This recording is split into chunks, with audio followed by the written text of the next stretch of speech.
Hola, ¿qué tal? Un saludo a todos los alumnos del curso de Marcos aquí en Prédica Vida Online. Yo soy su profesor Mauricio Acuña Villalobos. Y un saludo también a los que no están llevando el curso, pero están mirando estos videos en los que estamos estudiando a vuelo de pájaro, tanto la estructura como los temas principales del Evangelio de Marcos. Si quisiera recibir más información en cuanto a estos cursos online, en los que vamos a estar estudiando varios libros bíblicos, diversos libros bíblicos, te invito a contactar a el correo electrónico que aparece ahí abajo en el Ministerio Prédica Vida Online. Muy bien, este video es la continuación de la clase anterior. Estamos ahorita en la sección central del Evangelio de Marcos, una sección fundamental, capítulos 8 al 10, porque es donde Jesús comienza a enseñarles a sus discípulos lo referente a su obra que él va a ir a cumplir a Jerusalén y las implicaciones para lo que hemos llamado el discipulado de la cruz. El pasaje bajo estudio en este video es Marcos 10, 32 al 52. El contexto es el tercer anuncio de la pasión de Jesús, el cual, como los dos anuncios anteriores, va seguido por la incomprensión de los discípulos y la enseñanza de Jesús acerca del discipulado. ¿Cómo se recordará? El tema de la segunda mitad del Evangelio de Marcos, capítulos 8 al 16, consiste en la revelación de la obra de Jesús. Con la obra de Jesús nos referimos a su muerte y su resurrección. Eso no fue revelado en la primera mitad del Evangelio de Marcos. Jesús espera hasta que los discípulos reconozcan abiertamente quién es Él, cuál es su identidad mesiánica, para comenzar a enseñarles acerca de su obra mesiánica, su muerte y su resurrección. Y a la vez, esta segunda sección, esta segunda mitad del Evangelio de Marcos se caracteriza por la definición del discipulado a partir precisamente de la obra de Jesús. Se trata del discipulado de la cruz. Es la frase que hemos usado para describir la enseñanza sobre el discipulado en esta sección de Marcos. La esencia del discipulado de la cruz consiste en renunciar a nosotros mismos. Es lo más importante de esto. Y en cuanto a esto de la renuncia a nosotros mismos, sobre todo se da en la concretización, en el servicio, en el diaconado a favor de todos y especialmente a favor de los más pequeños. El discipulado de la cruz es la renuncia a nosotros mismos que se concretiza en el servicio a los más pequeños. Y la persona que haga esto, que renuncie a sí misma sirviendo a los más pequeños, Jesús le promete una recompensa de honra futura a quienes lo sigan a él en el presente. Repito el pasaje bajo estudio en esta ocasión, Marcos 10, 32 al 52. Tiene 5 partes principales, las vamos a tratar brevemente. Primero, el anuncio de la pasión, 10, 32 al 34. Segundo, la incomprensión de los discípulos, 10, 35 al 40. Tercero, la enseñanza sobre el discipulado, 10, del 41 al 44.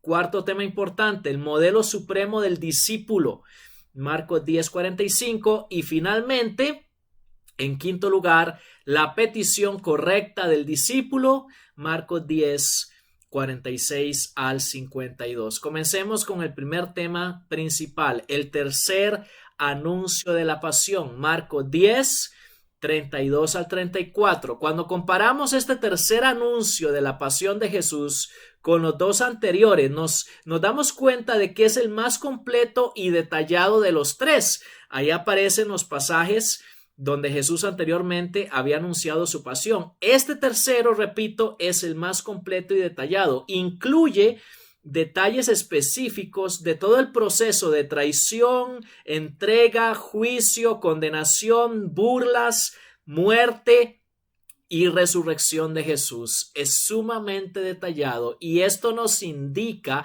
que Jesús sabía lo que iba a pasar, lo que le iba a ocurrir, y estaba en control absoluto. de esto que iba a pasar con él. No fue algo que lo tomó por sorpresa de ninguna manera. El tercer anuncio de la pasión. Luego viene el segundo tema importante, que es la incomprensión de los discípulos. Capítulo 10, versículos 35 al 40. En este caso, la incomprensión de los discípulos. ¿Se acuerdan? Cada vez que Jesús anuncia su pasión, los discípulos responden con incomprensión. No pueden asimilar, no pueden aceptar que la obra mesiánica de Jesús culmine en una cruz. En este caso, la incomprensión de los discípulos está representada por la petición de Jacobo y Juan. Ellos vienen a Jesús y le dicen: Maestro, queremos que nos conceda lo que te vamos a pedir. Jesús les pregunta: ¿qué quieren que haga por ustedes? Y ellos piden sentarse. ¿Recuerdan? Uno a la derecha y uno a la izquierda de Jesús cuando Él regrese en su gloria. ¿Qué están pidiendo estos discípulos? Están pidiendo reconocimiento, posición, estatus. La pregunta que les hace Jesús a Jacobo y Juan en Marcos 10:36 pone de manifiesto el impulso principal de estos discípulos. Jesús les pregunta: ¿qué quieren? ¿Qué quieren? Hemos hablado en otras ocasiones que el discipulado tiene que ver con nuestros anhelos, con nuestros deseos más profundos, y la pregunta de Jesús va a sacar a la luz precisamente lo que estos dos discípulos más quieren, lo que más anhelan. ¿Qué es? Ellos quieren posición y reconocimiento, según el verso 37, sentarse a la derecha y a la izquierda de Jesús. Sin embargo, ellos realmente no saben lo que están pidiendo. Así les responde Jesús en el verso 38. Aquellos que compartirán las posiciones de honor con Jesús son los que sufrirán con Él. El honor proviene del sufrimiento. Las imágenes del bautismo y la copa que Jesús utiliza en los versículos 38 al 40 son precisamente imágenes de sufrimiento y muerte. Vale muchísimo la pena comparar este pasaje de Marcos con Marcos 15:27, porque más adelante en la escena de la crucifixión hay dos varones que están uno a la derecha y uno a la izquierda de Jesús, pero no en un lugar de honra, no en una posición elevada, sino que están crucificados al lado de Jesús. Son dos ladrones que están uno a la derecha y uno a la izquierda de Jesús. Fueron, por decir así, honrados al compartir el sufrimiento y la muerte de Jesús. Volviendo a Jacobo y Juan, ellos sí van a sufrir con y por Jesús. Jesús se lo dice claramente: ustedes van a ser bautizados con mi bautismo, van a beber de mi copa. Debemos recordar que Jacobo, el hijo de Zebedeo, el hermano de Juan, fue el primer discípulo en padecer, el primer apóstol de Jesús en padecer el martirio, según Hechos capítulo 12. Y aunque Juan vivió una vida muy larga, terminó sus días desterrado en la isla de Patmos, según el libro de Apocalipsis, sufriendo por la causa de Jesús. Entonces, ellos sí van a compartir el sufrimiento y la muerte de Jesús. Pero Jesús deja en claro en este pasaje que Dios se reserva el derecho de asignar los lugares de honor en su reino. Es una prerrogativa divina. El ser humano no tiene injerencia en esta decisión. Dios honrará en el futuro a quienes sirven a otros en el presente. ¿Recuerdan Marcos 10:31, donde Jesús, hablando del reino futuro, dice: algunos primeros serán últimos y algunos últimos serán primeros? Eso es lo que significa que Dios va a honrar en el futuro a quienes sirvan a otros en el presente. Este aspecto de la incomprensión de los discípulos nos va a ayudar a entender en qué consiste el discipulado de la cruz. Y por eso Jesús pasa precisamente a la enseñanza sobre el discipulado, tercer tema importante de esta sección, versos 41 al 44 del capítulo 10. Este pasaje pone de manifiesto tres cosas. Primero, todos los discípulos en alguna medida queremos primacía, queremos ser grandes y ser primeros. Queremos posición y queremos reconocimiento. ¿Por qué lo digo? Dice el pasaje que los otros 10 discípulos, cuando escucharon lo que había pasado con Jacobo y Juan, esta petición que le trajeron a Jesús, se enojaron con ellos.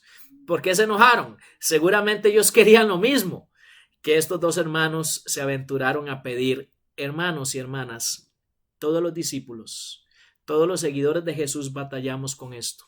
En alguna medida todos queremos ser grandes y ser primeros. Todos queremos posición, todos queremos reconocimiento, todos queremos ganar la corona y ser vistos obteniéndola. Ese es el mensaje de los versículos 41, 43 y 44, que nos recuerdan un pasaje anterior en el capítulo 9, versículos 33 al 35, donde los dos estaban discutiendo entre sí quién de ellos habría de ser el mayor. Es una tendencia común y que permanece en el ser humano, incluyéndonos a los discípulos de Jesús. Todos los discípulos en alguna medida queremos primacía, queremos posición, queremos reconocimiento, queremos estatus, queremos honra, queremos ser reconocidos por otros. Es lo primero que nos enseña este pasaje. Lo segundo es que todos los discípulos tendemos a adoptar el modelo de liderazgo del mundo que nos rodea. Eso dice Jesús en el verso 42. Es un modelo de señorío autoritario. Ninguno de nosotros está inmune a esto. El modelo de señorío autoritario, que también es una realidad en nuestro propio tiempo y cultura, es lo que tendemos a imitar cuando asumimos alguna posición de liderazgo, incluso en la obra de Dios, y hay que tener cuidado con eso.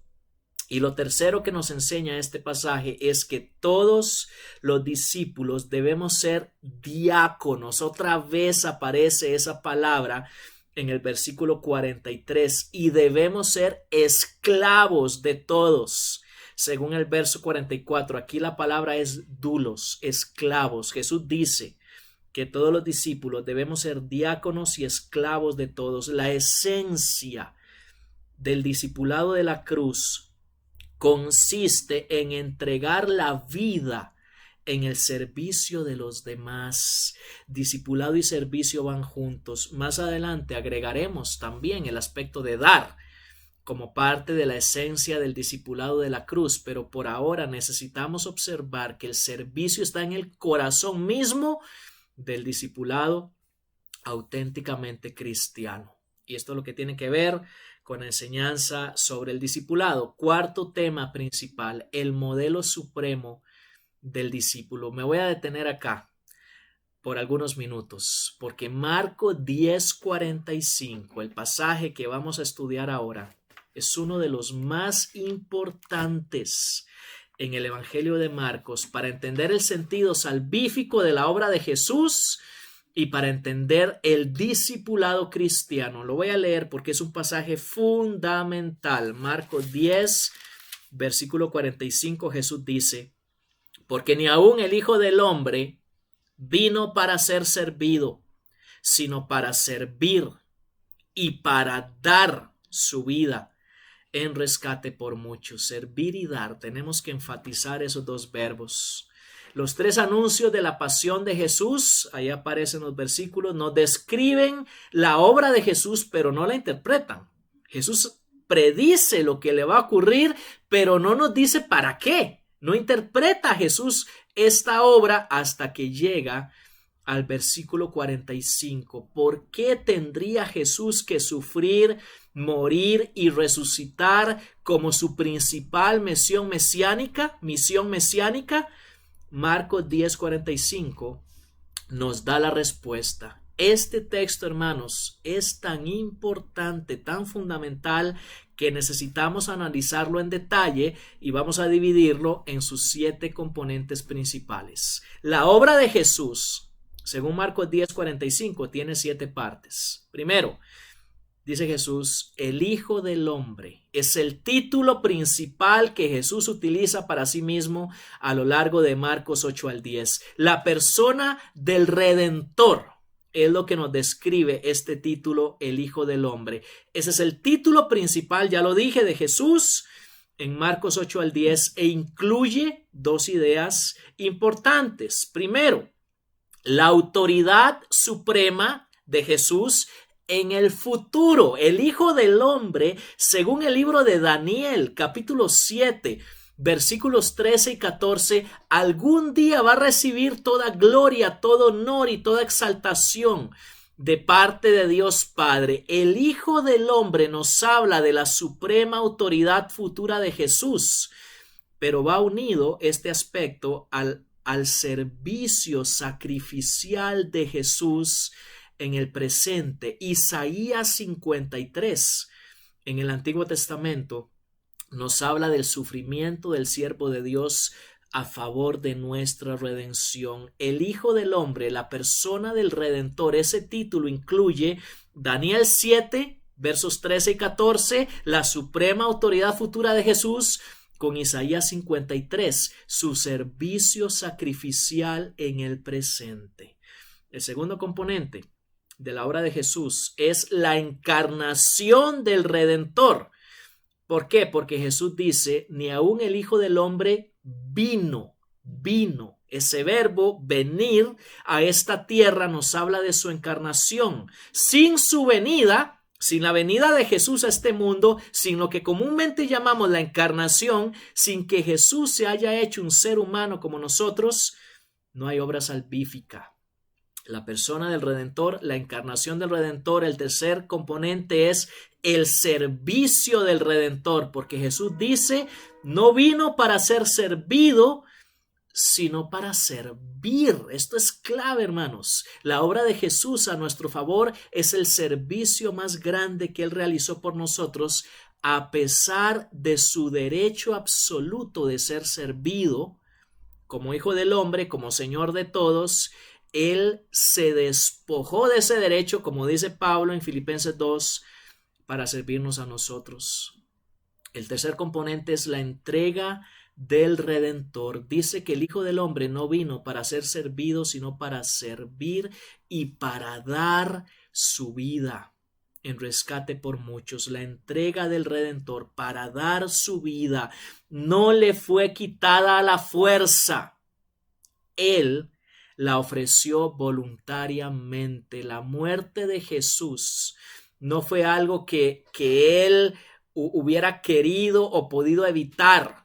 No fue algo impuesto sobre Él, fue algo que Él hizo voluntariamente por nosotros.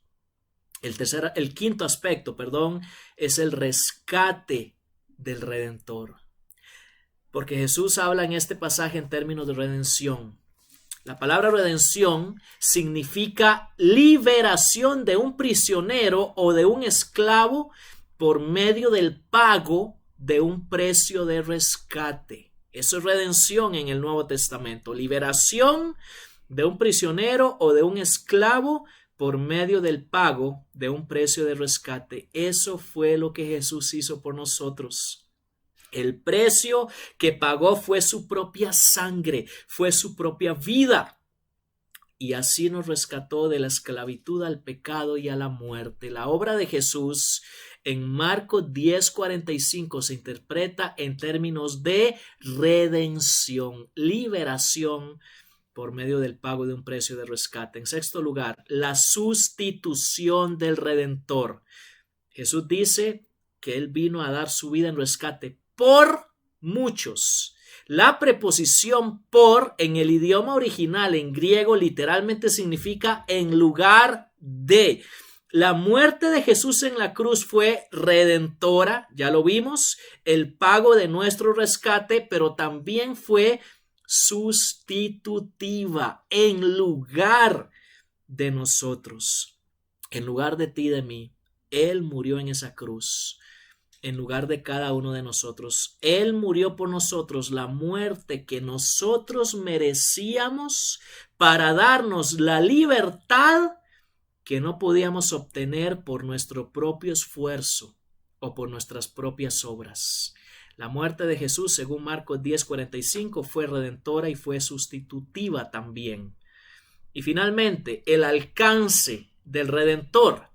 Dice el pasaje que Jesús hizo esa obra de redención por muchos, pero lo que realmente quiere decir es por todos. Él entregó su vida para la salvación de todo el mundo. La muerte de Jesús ocurrió a favor de toda la humanidad. Eso es claro en toda la Biblia. Pero es el rescate eficaz únicamente para los que creen en Él. La muerte de Jesús en la cruz fue por todos, pero se benefician de ella únicamente los que ponen su fe en Él como su Salvador y Señor. Estos son los 7 componentes, las 7 partes de la obra de Jesús según Marcos 10:45. Este pasaje, hermanos, Marcos 10:45, es uno de los textos más ricos en contenido y más importantes para comprender el significado y la eficacia de la obra de Jesús, o sea, de su muerte y su resurrección en todo el Nuevo Testamento, junto con Marcos 14:22 al 25, pasaje que vamos a estudiar en otro video posterior. Este pasaje nos revela el sentido de la redención según Marcos, pero también nos revela 2 cosas más que quiero mencionar. Primero, Jesús es nuestro modelo supremo de discipulado, hermanos amados. La esencia del discipulado está contenida en los 2 verbos de Marcos 10:45. ¿Qué es el discipulado cristiano? Simple y sencillamente servir más dar. El Hijo del Hombre no vino para ser servido, sino para servir y para dar su vida en rescate por muchos. El discipulado es el seguimiento de Jesús sirviendo y dando a otros. Y lo segundo que quiero mencionar es que Jesús no es únicamente nuestro modelo, aunque sí lo es. Nuestro modelo supremo es Él, sino aún más todavía que nuestro modelo, Él es nuestro Redentor. Porque lo que necesitamos los seres humanos no es un mejor modelo, ni siquiera un modelo perfecto. Es un Redentor. Somos esclavos del pecado y de la muerte. Y lo que necesitábamos fue lo que Jesucristo hizo por nosotros, entregar su vida, dar su sangre para libertarnos, hermanos y hermanas. Él es nuestro modelo, pero de nada nos hubiera servido tener un modelo y seguir siendo esclavos del pecado. Necesitábamos que Él se convirtiera, como así lo hizo, en nuestro Redentor, en nuestro libertador al dar su vida. Quiero mencionar rápida y finalmente el quinto aspecto importante de este pasaje que estamos estudiando. La petición correcta del discípulo. Marcos 10:46 al 52. La narración de la sanidad del ciego Bartimeo, uno de mis pasajes bíblicos favoritos, aquí en Marcos 10. Este pasaje es altamente simbólico y significativo, pero lamentablemente por razones de tiempo, únicamente señalaremos su contraste con el episodio de Jacobo y Juan, que ya vimos antes. Marcos 10:35 al 40. ¿Se acuerdan la petición que hicieron a Jesús, Jacobo y Juan? Fue una petición incorrecta. Querían estatus, reconocimiento, posición, honra. En absoluto contraste, Bartimeo hizo la petición correcta, la petición que todos debemos hacer. En el verso 51 del capítulo 10, cuando Jesús le pregunta a Bartimeo, ¿qué quieres que haga por ti? Bartimeo responde, quiero que abras mis ojos, quiero ver, quiero ser capaz de poder seguirte. Así termina la narración de Bartimeo. Bartimeo siguiendo a Jesús hacia Jerusalén, hacia la cruz. Y en ese sentido, la petición de Bartimeo quiere decir, abre mis ojos para que yo pueda seguirte, viendo que mi honra futura está solo en ti, Jesús. En Marcos 10:35 en adelante, Jesús les pregunta a Jacobo y Juan, ¿qué quieren? Y ellos dicen, queremos reconocimiento, queremos honor, queremos una posición elevada. Cuando Jesús le hace a Bartimeo exactamente la misma pregunta, ¿qué quieres? que haga por ti, Bartimeo simplemente responde: quiero que abras mis ojos, quiero poder ver quién eres tú, quiero poder seguirte a ti, reconociendo que en ese seguimiento de Jesucristo está mi honra en el futuro, no en el presente, como querían Jacob y Juan, sino en el reino futuro. Abre mis ojos, pide Bartimeo, para que yo pueda seguirte, viendo que mi honra futura está solo en ti, Jesús, no en la primacía presente, sino en el reino futuro. Esa es la petición que todos y cada uno de nosotros deberíamos ser capaces de hacer. No, Señor, dame estatus en el presente, sino, Señor, capacítame para seguirte en este tiempo y recibir tu recompensa en el futuro. Concluyamos. ¿Cuál es el resumen? ¿Cuál es el resumen final del discipulado de la cruz? Primero, creer en el Redentor que entregó su vida por nosotros. Eso es lo primero que debemos hacer para ser verdaderos discípulos de Jesús. No solo necesitamos un modelo de discipulado, necesitamos un Redentor. Eso es Jesucristo para nosotros. Segundo, después de creer, seguir a Jesús. Seguir a Jesús consiste simplemente en servir y dar. Esa es la esencia del discipulado cristiano. Si tú quieres ser un discípulo genuino, un discípulo radical del Señor Jesús, dedica tu vida a servir y a dar, porque eso es el corazón del discipulado cristiano. Creer, seguir y, en tercer lugar, buscar nuestra honra futura, no presente, solo en Jesús. Hacer la petición de Bartimeo. Esto es lo que tiene que ver con la sección central del Evangelio de Marcos, y espero que sea de bendición para tu vida.